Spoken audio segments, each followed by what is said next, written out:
in an attempt to not get assassinated by corporate overlords, I'm not going to be naming any names in this video, but we are going to get to the root of a very important question, a question that I've had for a long time, and that is, or was, does liquid CO2 work? Another part of that question is really, does it come close to using real CO2 from a pressurized system? This is something I've always wondered and never taken the time to really look at. So that's what we did in this experiment. And I say experiment loosely, guys, because what we're doing is a comparison. We don't have a control. That's a problem. You can't have any kind of an experiment, or at least call it a legit experiment, without a control. We don't have one, so this is more of a comparison. So in one of the tanks, we used pressurized CO2, and in the other tank, we used a liquid CO2 source. If this is the first experiment or comparison video that you've landed on, I urge you to go and watch the other ones that we've done, because they really set the stage for what we're doing here. There's a lot of information that I would just have to keep regurgitating, so go check out those videos. I'll have them linked, a playlist in the description, the top comment, all that, so you can get a little bit more backstory on what we're doing. I'll go over a few things here real quick just to set the stage for this video, but I really encourage you guys to go check out those other videos if you happen to be really interested in this stuff. Okay? All right, so let's go ahead and begin, guys, with what we did. So we had our 2 aquariums. We started from scratch. We trimmed all of the plants down. In the video before this one, I went through all the plant names. We'll mention them throughout this video, but if you're curious, again, go back and check out that other video. I can't remember all the names of the plants off the top of my head. We grew them out for about a month, and then we chopped them all down, and that's when we began our experiment. So in this video, I'm starting a little bit of a new filming method where we're gonna insert clips from when the actual experiment was happening versus me just recapping everything to B-roll. I think that kind of makes it a little bit more authentic. You're getting to see my reaction to stuff as, you know, the results were coming in. In each aquarium, we have the same variety of fish, and we have the same number of fish. So there's 5 of these white or albino rummy nose, and then there's 3 neon tetras. In the previous experiment, we did 0.2 grams of fish food per day. In this experiment, we did the same 0.2 grams of fish food, but we did so every other day. So less total food going in the system, and that was basically just because we had a little less fish in each tank. Tank 1, this guy right here, received liquid CO2,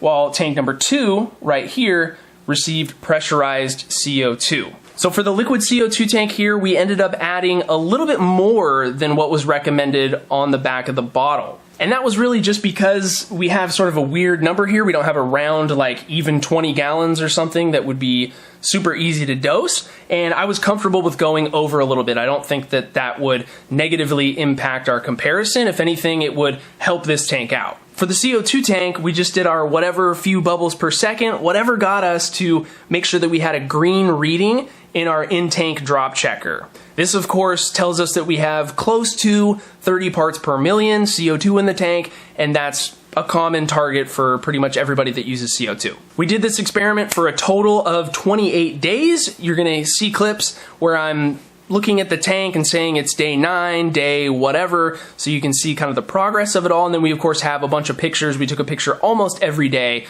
during that 28-day period. Okay, so now that all that stuff's out of the way, we're gonna go ahead and we're gonna get into that footage throughout the experiment. But if you're interested in this stuff, stick to the end, because we're gonna talk a little bit more about the specifics of what is liquid CO2, why is it supposed to be allegedly a comparison to using actual CO2, and all that fun stuff. But yeah, if you want to know a little bit more, stick around for that. Let's roll that footage.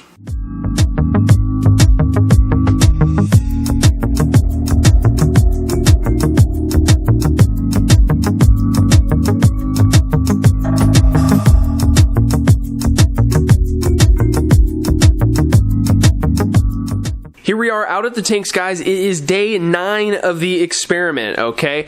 And you can probably tell from even this camera view that we have some green spot algae in both of the aquariums. I don't see any more or less in one or the other, and we know that that's something that you typically see when you have a phosphate limitation. So what we're gonna do is scrape both of the tanks with our flippers that we have on each tank, and hopefully then we can take a closer look at the tank. It'll be a little bit easier to see what's going on. That's a lot better. All right, so we didn't do any water change when we scraped the algae. Just wanted to make that clear. We haven't changed anything about these two aquariums. So let's just take a quick look around here and make note of some of the differences between the tanks so far.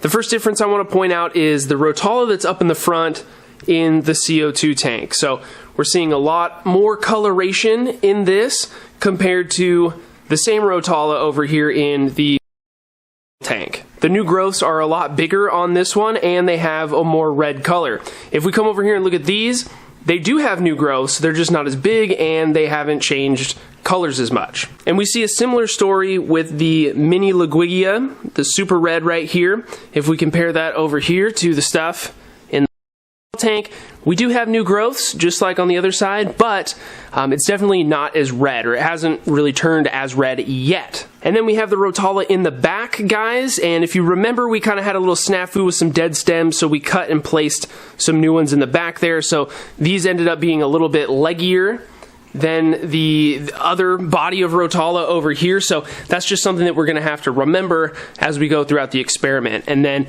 the golden that's here in the middle looks pretty similar. It's hard to say if one's doing better than the other. Broadleaf dwarf sag in both tanks is looking pretty similar. I don't see any differences yet. And then the same thing goes with the Pinnatophyta. We haven't seen really any new growths or any action on this stuff yet. And we might not. It might just take a little bit longer than this experiment is going to go on. I guess the last thing we should talk about is the Marimo moss balls. No surprise, they look the same. I also ended up having to remove the plant that we had in the back, which was the, what kind of hydro was that? Or was it a Liguigia? It was the mermaid plant. I can't remember which family it's from, but in either case, in both tanks, it ended up just dying, starting down at the base after we trimmed it. So it was pretty much not going to do what we wanted it to do, so we just removed it out of both tanks. Since we're at day 9, guys, I want to do a nitrate test on both of the aquariums to see how the nitrate's going. Remember, in the tank that had CO2 in the last experiment, we never were able to detect nitrate at all. I want to see if that's the case for the tank that gets. Is it still able to keep those nitrate levels at 0? We're not going to be doing a test for phosphate because I'm pretty sure phosphate's going to be 0 in both of these tanks, judging on the fact that we didn't see it in the last experiment and because we had so much green spot in both of the tanks. The super red Liguigia mini over here on the liquid CO2 treatment side is looking a lot better than the stuff over here in the CO2 tank, and I think that's just a direct result of the quality of the plants that we put in here. Unfortunately, like if we come through here, I can pull out a stem here that is very much mostly dead. It might be kind of hard to tell. This group of plants looks as if it's growing more, or at least we can see that in the coloration here on some of these longer stems, but I think that's just a direct result of the trim. And so it will be interesting to see how this goes. I just want to make a note of it here on day 9 of the experiment. Here we are on day 17, guys, and we can finally start to see now a very big visual difference between our two treatments, okay? So the CO2 tank does have more total growth than the tank over here that is getting the. Something else that's kind of interesting, but something that I suspected, was that we do have a lot of green spot algae in this aquarium compared to over here. We don't really have any. There's a little bit, but not as much as over here in the CO2 tank. We see it in here and we don't see it as much over here. Suggests to me that we have more of a phosphate limitation in this tank. And if you go and you test for phosphate like I just did on both of these tanks, they both read 0.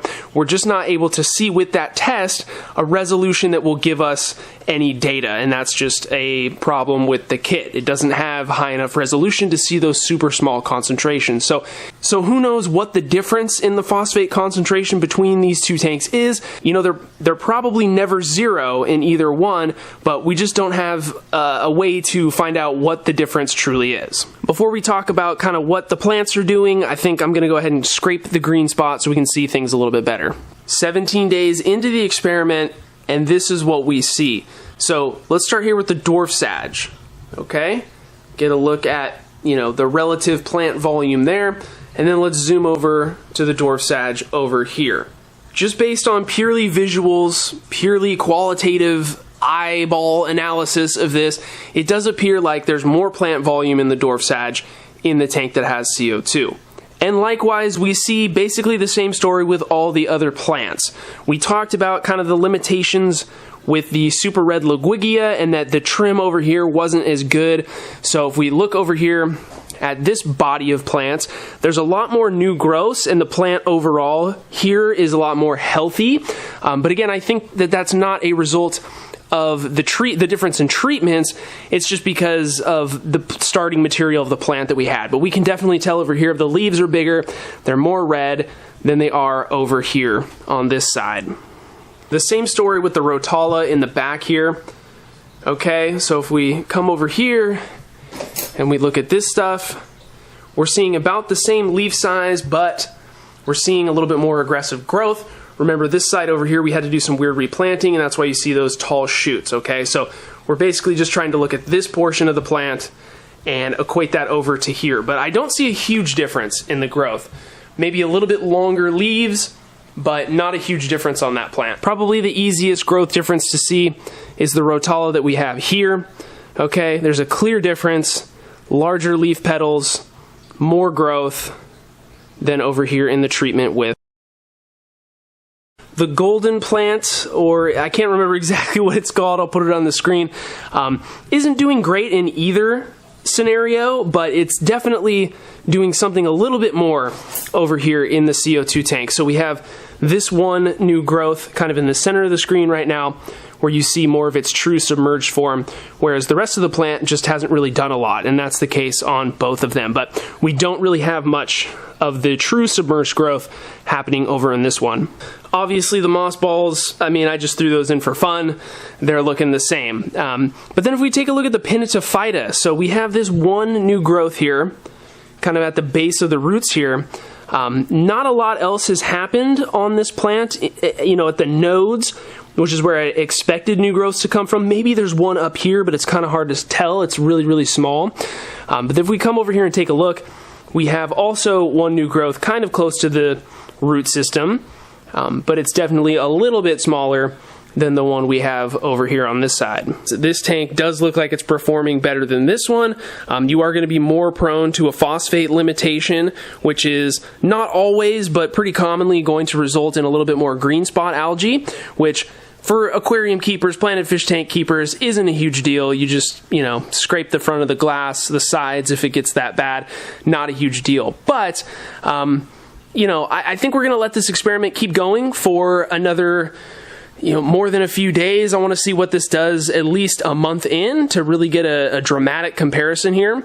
And then we'll kind of conclude this comparison. Alright guys, we're on day 28 of our side-by-side comparison, and I think this is probably going to be the final day. I'm going to go ahead and take the last picture for the experiment here, because I think we've gotten enough information from this comparison.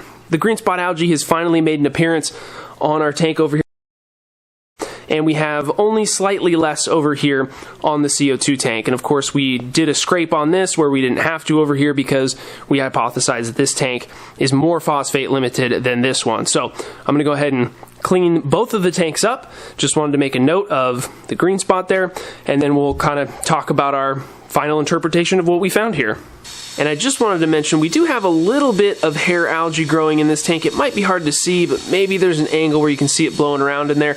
It's a very small amount, and we've only really seen it here in the last few days of the experiment. We haven't seen that over here in this tank, so just wanted to make a note of that.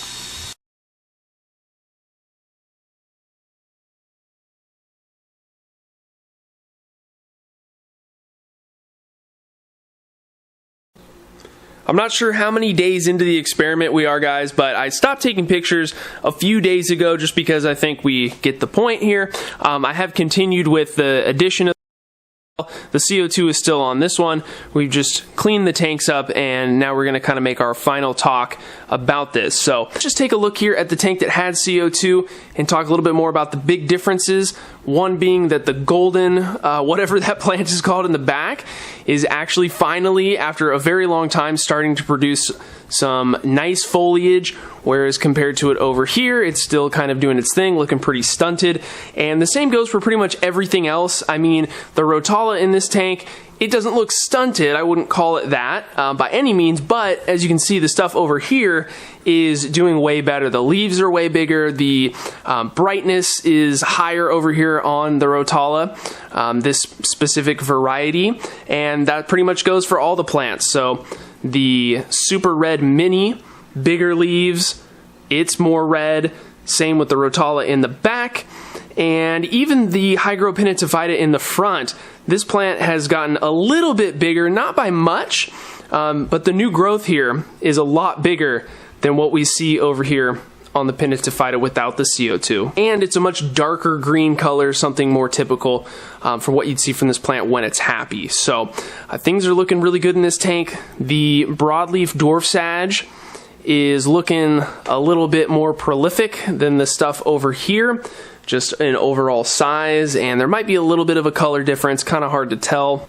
And then last but not least, the Marimo moss balls, no noticeable difference, pretty much what I was expecting with that.